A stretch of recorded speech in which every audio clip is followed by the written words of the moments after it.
Grabe. Ang sarap ng buhangin.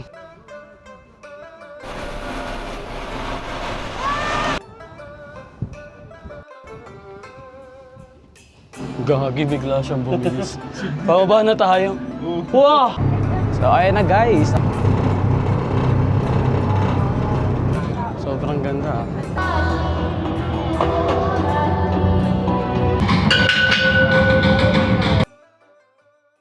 Nandito na tayo sa Inner Mongolia.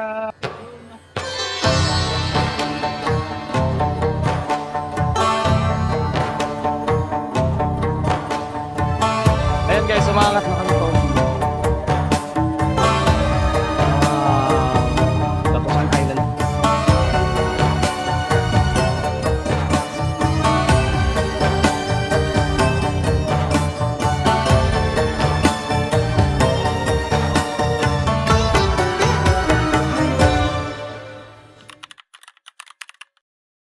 Good morning everyone! Welcome back to my channel at ito na nga ang episode 4 ng ating Inner Mongolia series and currently is nandito pa nga rin tayo sa hotel natin sa Ordos. Ito nga yung richest city dito sa Inner Mongolia and tignan nyo nga yung view from my hotel.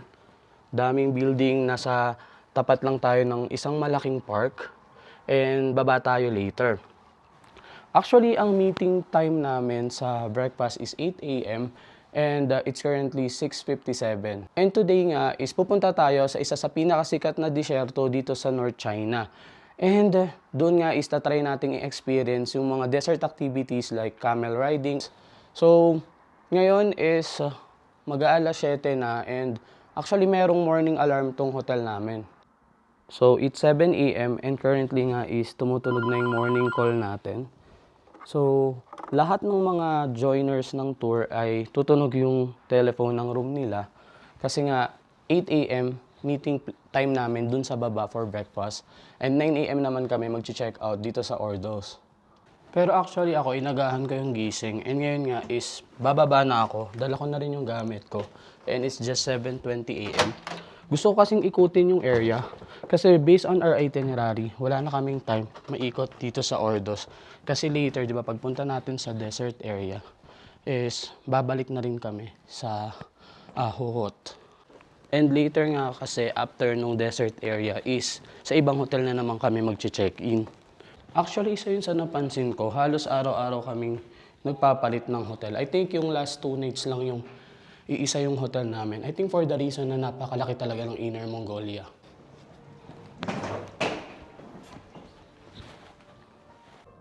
Tignan nyo, meron din pala sila ditong supermarket sa B1F. Not sure lang kung anong oras yan nagbubukas. Grabe, ang ganda talaga ng lobby nila dito. So, nandito na nga tayo sa breakfast area. And bibilisan ko lang yung pagpapakita ng food nila.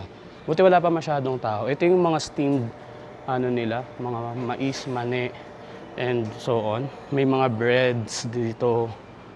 Ito yung mga snacks nila. Na-try ko na yung iba dyan. Mga soup.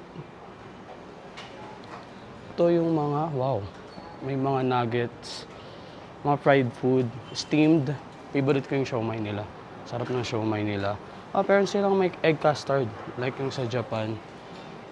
Tapos ito yung mga breakfast. Wow, meron sila mga sausages, bacon, gyoza, and egg. Mahaba pa dun. Sorry. Ito yung vegetable. Hot pot area. And pwede rin gumawa ng soup. Dito, ayan yung mga pang-toppings, steamed bun. Ito yung mga mains, I think. Yan, may egg. May mga iba't ibang klase ng egg. Fried rice. Ayan. Ito naman yung tea area tsaka coffee area. Meron din silang yogurt dito. Tapos salad. Yun yung mga salad bar, meron din. Wow! Meron din silang kala ko may fresh fresh seafood area. Actually may mga prawns sa likod, tsaka crayfish. Crayfish lang. Ayun. Tapos yung juices. And ito yung dessert fruits. Considered fruits din yung tomato. I think fruit naman talaga si tomato. Yan. Ito yung mga banchan, side dishes, or yung kagaya sa atin, mga atsara. Ang dami. Ito yung ibang dessert, wow. May sushi din. So, ayun lang. Kukuha lang ako ng food ko and ipapakita ko nga sa inyo later yung kakainin natin. Ito na yung food natin. Meron pa rin akong gyoza. And meron ako nakitang garlic sprouts na may pork. Ang sarap nito. Tea egg, tas yung orange. Meron din akong pork bun. Ayan siya, ang sarap. I mean, mukhang masarap. May shumai. Tapos merong sausage, egg, bacon, tapos salami. And ito, namiss ko lang. Favorite ko to sa Japan, tas isang nuggets. Then, soy milk. So, kakain na ako. And after natin kumain, is lalabas tayo. Tignan natin kung ano itsura ng city.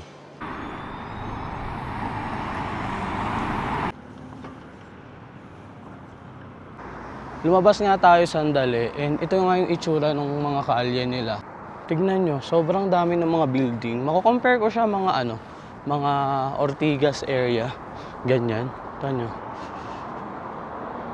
And ang aliwala, nakakatawa rin yung bus nila, school bus. At tignan nyo naman yung mga nila, daanan. Ang luluwag nung sidewalks. And meron din talaga silang bike lane. And meron akong mga nakikitang mga parang electric bike dito. Hindi ko sure kung ano siya, rental ba siya and pwede siyang gamitin via app. Pero ang dami nitong mga ganitong klaseng bikes, motorbikes, and meron din doon sa kabila. Tapos yung kalye nga nila, ayun yung mismong kalsada. Tapos dito, merong isang daanan na pwede kang mag-park ng one side. Tapos yung mga kotse nila dito, merong mga Tesla. And kahapon meron kaming nakita na Xiaomi na kotse, ang astig. Ayun, tingnan nyo, ang dami pang mga motor dito, pakalat-kalat. At totoo nga yung sinabi ng guide namin na ang gaganda nga ng mga architectures dito and ang lalaki. Tapos di pa rin nagsisink in sa akin na developing pa rin tong na to, city. Kahit ganito nakarami yung building, napaka-gaganda ng infrastructure, ang tataas ng mga buildings. Para nga lang tayong nasa Makati or BGC. Pero dito, tingnan nyo, sobrang dami nang nakapark. Pero ang organized ng pagpapark nila. Single parking lang kada side.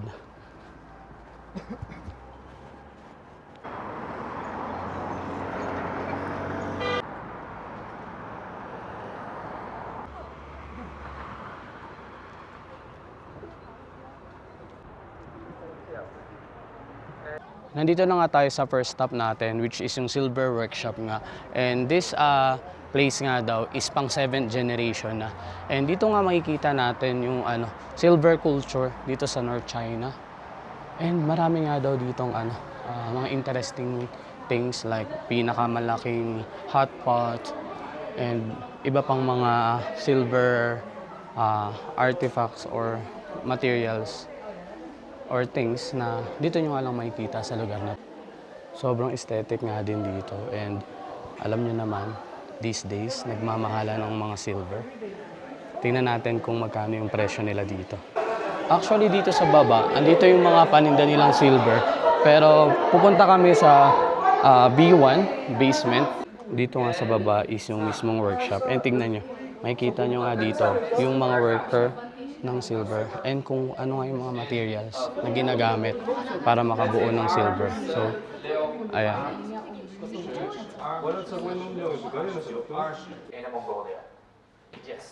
Dito naman yung high temperature workshop nila.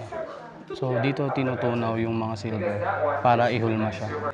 Ito ang itsura sa malapitan. Di siya nalalayo sa sa pagtunawan ng gold. Pero syempre, ibang temperature lang yung melting point ng silver.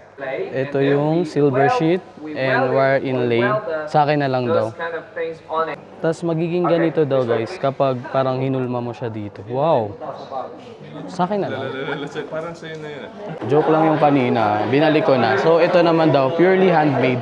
And dito nga makikita nyo yung mga naguhulma. Dito naman guys yung polishing. And dito makikita nyo yung mga hinulma nila doon sa high temperature is inuukita nila. Ang galing. Dito naman yung workshop kung saan sila gumagawa ng mga crown. So maraming mga gemstones dyan. So ayun yung sample. So, after nga natin makita kung paano siya ginagawa, ngayon naman is akit tayo sa museum para makita yung mga interesting nilang mga silver products. Nandito na tayo sa museum, guys. Ayun, tignan nyo. Grabe, silver lahat. Ito daw yung yung Mindstone, silver Mindstone. So dito galing yung silver. So after nito, pag pinrocess nila is magiging ganyan. Grabe, sobrang solid, no? Silver na to. Tignan nyo to, it's pure silver na may mga halong gemstone. Ang laki ganito yung kamay ko, ganyan siya kalaki. Tinanong ko nga yung guide, so si Genghis Khan nga daw. And dito naman daw guys, yung biggest na snap bottle, which is yung lalagyan ng mga tabako nung unang panahon. So, ang taas niya is 75 centimeters. Tapos, lapad niya is 46 cm and yung kapal niya is 34 cm. And ito nga yung nag-hold ng record ng biggest silver snap sa buong mundo. Ito naman daw yung biggest na silver bowl. At ito naman yung biggest hot pot na silver. Tingnan mo. Wow. Ito naman yung silver tower. Ito naman guys, napakalaking silver teapot. And yung presyo niya, 1.38 million yuan, mga 12 million pesos. Ito naman yung mga silver na ginawa nila nung mga unang panahon. Ay, merong comb, may mga magagandang mga bracelets, may bags, may mga necklaces. Mayroon nga rin ditong katana. Tapos dito naman yung mga artistic. Mayroong mga manok. And meron ding mga kabayo, elephant, astig. And ito naman yung last part ng Silver Museum. And meron nga silang part dito kung saan dinidepict nila kung anong itsura nung silversmith nung unang panahon. So, after nito is pupunta kami dun sa area kung saan nagbibenta sila ng silver. Tingnan natin kung magkano nga ba yung silver ngayon dito sa North China.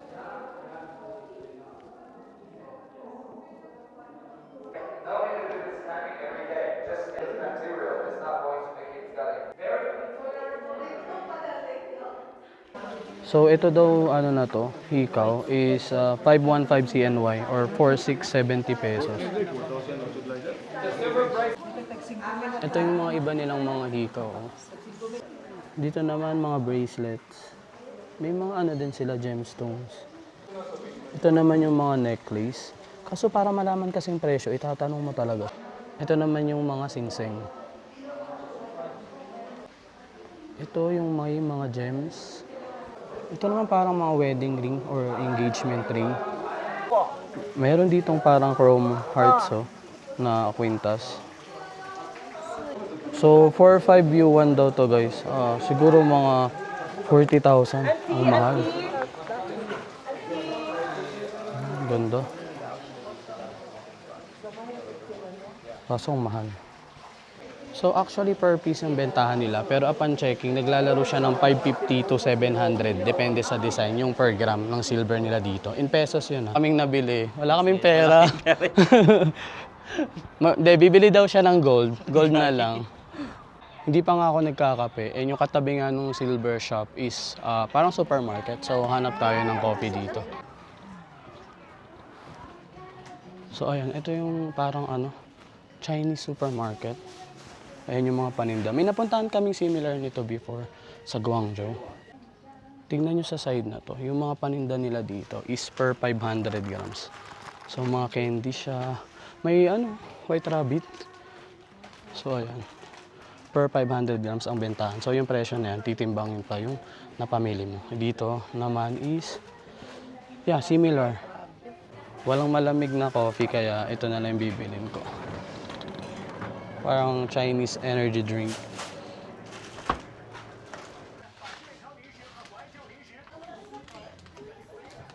Bayad tayo. 3.9 yuan siya guys. So, mga 35 pesos lang.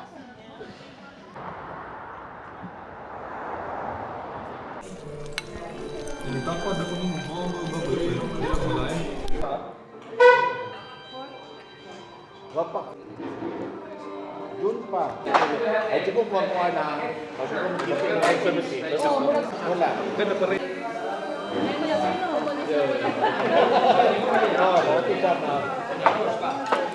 Go, go, go. That is raw. This is pork. This is beef. This is raw. Pork. Pork. Beef. Fish. Kami kini kumbo.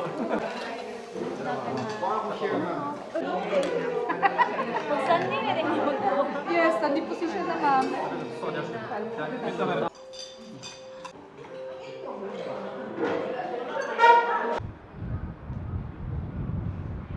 Kung medyo binilisan namin yung pagkain para makabili pa kaming kape. Wala kasing kape ng breakfast. So nandito tayo ngayon sa Luckin Coffee. And order tayo ng food. Isa pala to sa mga sikat na kape dito sa Japan. Ay, Japan, sa China. Currently, order na nga kami. Buti na nga lang, meron silang menu dito na may English. So, tinranslate na lang namin siya sa app.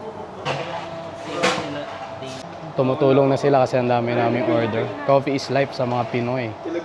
Ito na yung coffee natin. Lock-in S20. Coffee is life. Cheers, guys. Masarap nga. Masarap ang oat milk. Oat latte. Sarap to. Matatae ka after 3 hours. And ngayon guys, nandito na tayo sa drop-off ng Shangzhawan Desert. So from here nga, may toilet lang. So nag-toilet muna yung iba namin kasama. And then dito, isasakay tayo ng cable car papunta sa mismong disyerto. I'm not sure kung nakikita nyo, pero dyan tayo sa disyerto na yung pupunta. And dyan nga tayo magka-camelback riding. And meron nga din tayo papanooring theater. At iba't iba pang activity sa disyerto. Nandito na nga tayo ngayon sa entrance ng cable car. Ganito yung itsura niya. Number 15 tayo. Wow. Yes, hi. Gagi, bigla siyang bumilis. Pababa na tayo. Wow! Wow! Gagi, nakakatakot. Wow! Hi, Bob. Ang ganda ng view. Another day, another ride. Pumunta tayo sa disyerto. Pampanga. Nandito na tayo sa kalagitnaan ng cable car ride. And ganito yung itsura niya. Ano pangalan ng desert na to? Ito yung itsura ng disyerto. Grabe, sobrang ganda ng sand. Sobrang init lang din. Wow. Ang aircon. Ayan, nakababa na tayo. So technically, nasa kalagitnaan na tayo ng disyerto. Dito nga pala sa lugar na to, may dalawang disyerto. So from one desert to another, isasakay tayo ng desert yacht. Yate siya ng disyerto.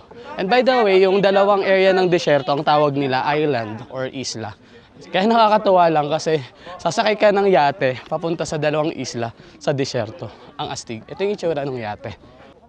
Ayan guys, mukha talaga siyang yate na may gulong. Pasok na tayo sa yacht guys.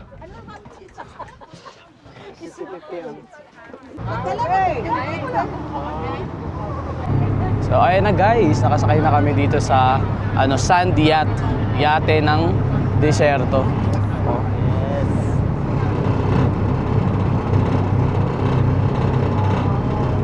So ngayon guys, pababa na tayo nitong yacht. And then sasakay tayo ng tren. So from this train, pupunta tayo sa theater and manonood tayo ng show.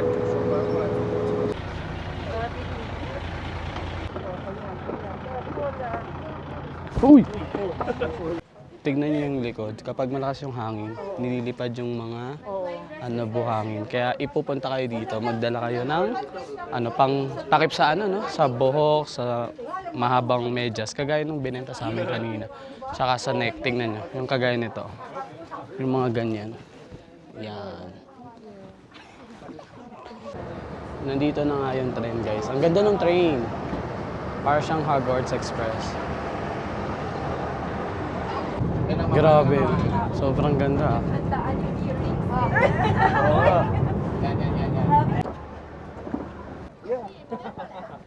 nakababa na nga tayo ng train and dito na nga gaganapin yung show na panonoorin natin. Ito pala yung island guide ng Huesca. So ito yung mapa nila. Tignan nyo naman yung gitna ng disyerto nila dito. May water park. Hindi nyo akalain na nasa disyerto tayo. Ito naman para sa mga bata, yung mga mabababaw na liguan. Grabe, sobrang galing. Kaya kaya to sa sa Ilocos?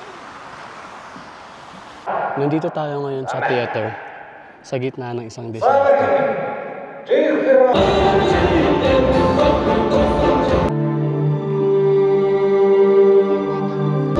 Actually, yung show na to is about sa isang Mongolian wedding. And yan guys, papakita ko sa inyo yung mga parts ng show na to.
Ang ganda nitong show na to guys, kahit hindi namin siya naumpisahan, napakagaling ng mga performances and naintindihan namin yung yung pinapakita nilang concept yung about sa Mongolian marriage. Panoorin nyo rin to.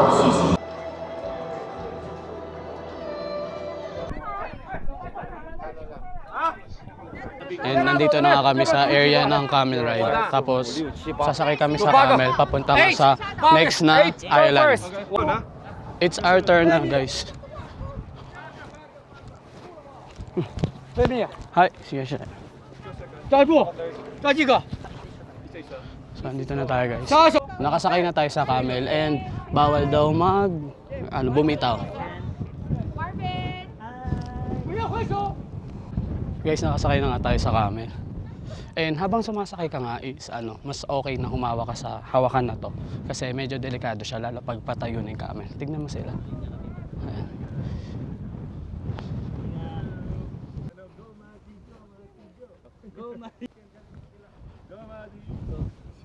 So guys, yung ride nga pala na to is longer.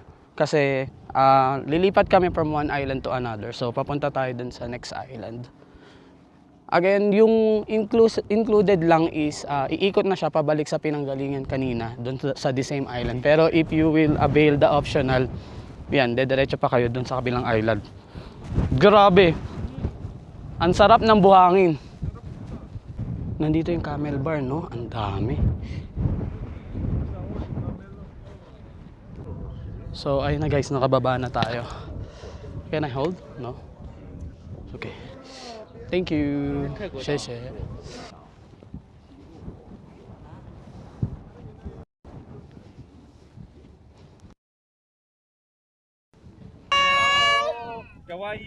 Ngayon naman is dito tayo sa second island. And nanonood nga tayo ng tribal show.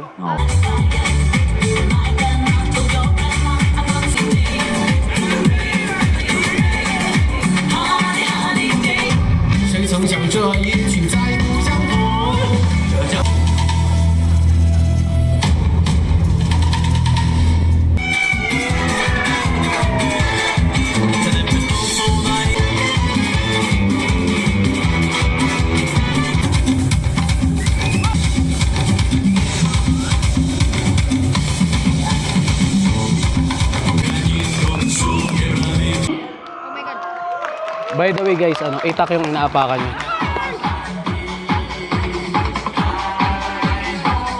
Ngayon guys, binawasan ng isa na lang yung itak na tinatapakan niya. Woo! Parang ang sakit.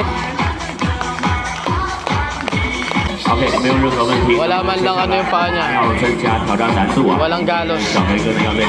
Kumuha sila ng nung isang guest, tapos sinakay ni Kuya.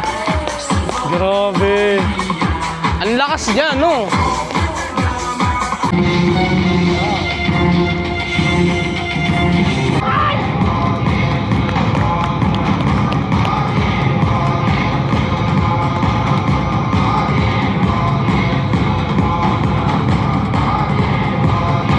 Woo! Gagi guys, papaluin niya. Guys, yung bakal kanina, ipinukpok sa ulo.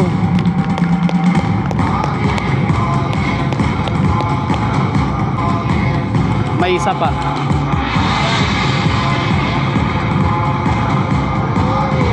Next naman is itong parang spear. Ito tusok niya sa leeg niya.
谢谢舞台上所有的演员为大家带来精彩的表演。同样。 Grabe, sobrang worth it ng show na yun. And after nga nung show is iikot lang kami dito sandali. And then babalik na kami sa bus. Tapos magdi-dinner na rin. So from now, kung may makuha man akong video, siguro kukuha na lang ako ng mga clips habang papunta kami doon sa kakainan natin. So see you later.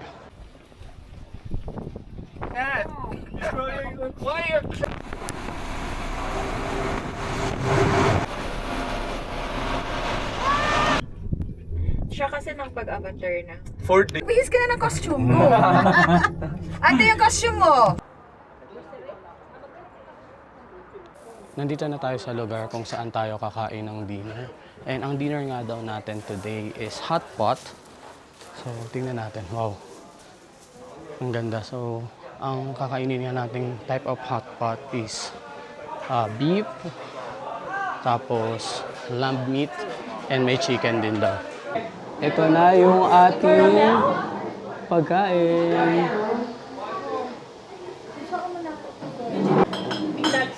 Ito nga yung mga condiments. And sinasalina na nga rin siya ng soup. Kain lang kami.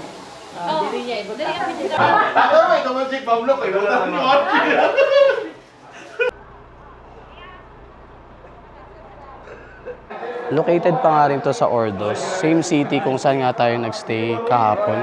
Nandito na nga tayo sa pang-apat nating hotel sa trip na to, and yung name nga niya is Shenzhen International Hotel. Room tour lang tayo sandali dito sa pang-apat nating hotel.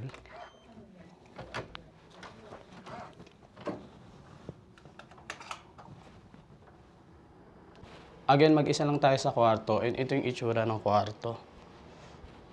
So, meron ditong mahabang desk. May mga cabinets. Tapos yun, pwede ka rin ditong mag-work, magbasa, or kung ano man gusto mong gawin. Meron ditong sofa again, tapos isang double bed. And yung view, may view. Bukas yung bintana para pumasok yung hangin. Ayan yung view. Pakita ko na lang sa inyo bukas yung itsura ng view kapag umaga. Sa toilet naman, ito naman yung itsura ng toilet natin. So may malaking mirror, so may water na dalawa. Tapos yan yung mga towels. Wow, may bathtub dito. And I think meron na rin siyang mga yan, pang shampoo, conditioner, shower gel. Tapos nandito pa din sa loob, hiwalay yung shower. Stig. Actually, pwede ka rin mag-shower dito sa bathtub. Tapos, ito yung toilet. Wala pa ring bidet. And lagi silang may ganito no? Disposable toilet cover. Actually, hinahanap ko yung mga toiletries. Andito mga baso. Tapos, ayan, andito yung mga toiletries. Kompleto.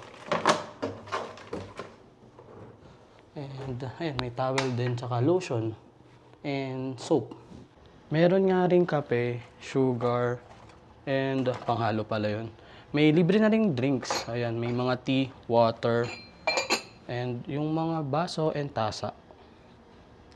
Ayun na nga yung hotel natin dito sa pang-apat na araw natin sa Inner Mongolia. And nakakatuwa, pang-apat na din yung hotel natin. So parang na-experience din natin yung pagiging nomad, palipat-lipat ng lugar. Pero tomorrow kasi yung hotel namin is babalik tayo sa Hohhot and then 2 nights na tayo doon mag-i-stay. Sobrang nag-enjoy nga ako ngayong araw. And kung nagustuhan nyo nga rin tong video na to, please comment a cactus emoji dyan sa comment section and ilagay nyo yung message nyo, anong favorite part nyo ng video na to or any shoutout para nga mailagay ko kayo sa susunod kong mga videos. And bukas is shopping day natin dito sa buong tour. So pupunta tayo sa ilang mga shops. Again, gusto ko lang ulit magpasalamat sa Weekend Days Travel and Tours for this collaboration. Ilalagay ko na lang yung SNS nila dyan sa description para if ever gusto nyo nga rin mag-join sa ganitong tours in the future is pwede nyo silang i-message. Again, thank you so much for watching this video. I hope you like this video. Please like, share, comment, and subscribe. Thank you so much for watching. See you, Nara. See you tomorrow.